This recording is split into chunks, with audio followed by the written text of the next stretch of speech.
जय श्री राधे। पूज्य श्री सद्गुरुदेव भगवान के चरणों में प्रणाम। पूज्य श्री सेठ जी से एक साधक ने प्रश्न किया, सेठ जी काम करते हुए भगवान का स्मरण कैसे हो सकता है? क्योंकि जब काम करते हैं तो भूल बहुत ज़्यादा हो जाती है और नाम को हम भूल जाते हैं, भगवान का स्मरण को भूल जाते हैं। सेठ जी कहते हैं,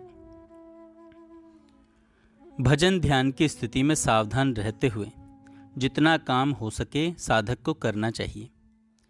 काम करने से डरना नहीं चाहिए, न काम को छोड़ना ही चाहिए।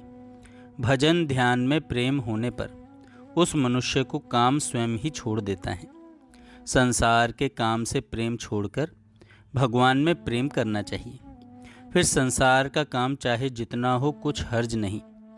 फल आसक्ति को छोड़कर निष्काम भाव से भगवान के नाम का जप और स्वरूप का ध्यान करते हुए ही प्रसन्न मन से भगवान के लिए काम करना चाहिए।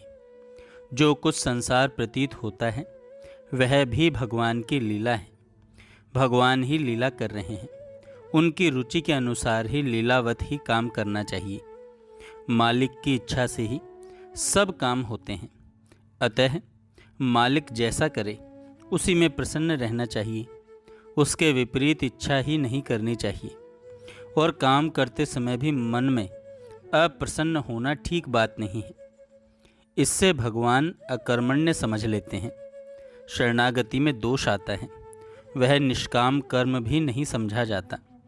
अपने मन के अनुसार इच्छा करना ही शरणागति में दोष लगाना है।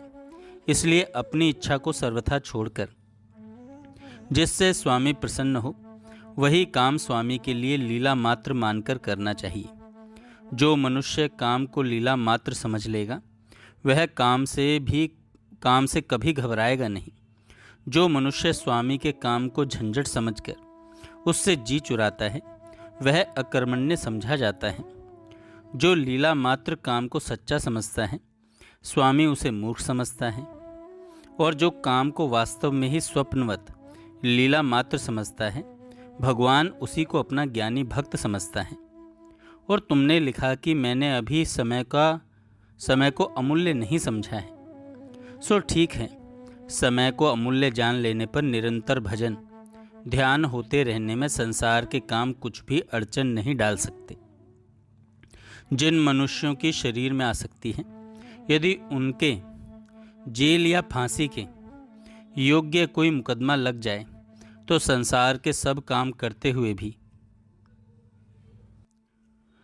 अगर उनके जेल या फांसी के योग्य कोई मुकदमा लग जाए तो संसार के सब काम करते हुए भी वे उसके चिंतन को नहीं भूल सकते।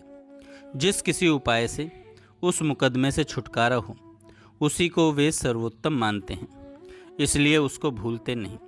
इसी प्रकार जो यमराज के द्वारा दी जाने वाली फांसी मृत्यु के मुकदमे को समझ लेता है वह भी जब तक उससे छुटकारा नहीं पा लेता तब तक छुटकारे के लिए प्रयत्न करता रहता है।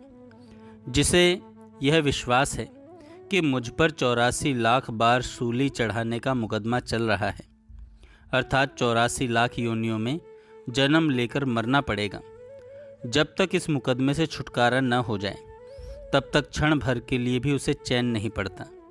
जैसे धन का लोभी चलते फिरते सब काम करते हुए भी निरंतर इसी चिंतन में रहता है कि कैसे धन मिले। जैसे दुष्ट स्वभाव के कारण नीच पुरुष में आसक्त दुराचारणी स्त्री का चित्त सावधानी के साथ घर का कामकाज करते हुए भी निरंतर पर पुरुष के चिंतन में लगा रहता है और वह अपना भेद किसी प्रकार प्रकट नहीं होने देती है। इसी प्रकार निरंतर गुप्त रूप से तथा लगन के साथ श्रीमन नारायण भगवान का प्रेम पूर्वक साधक को स्मरण करना चाहिए। जो नारायण को छोड़कर संसार से प्रेम करता है वह तो अपने ही हाथों अपना गला काटता है। जय श्री राधे।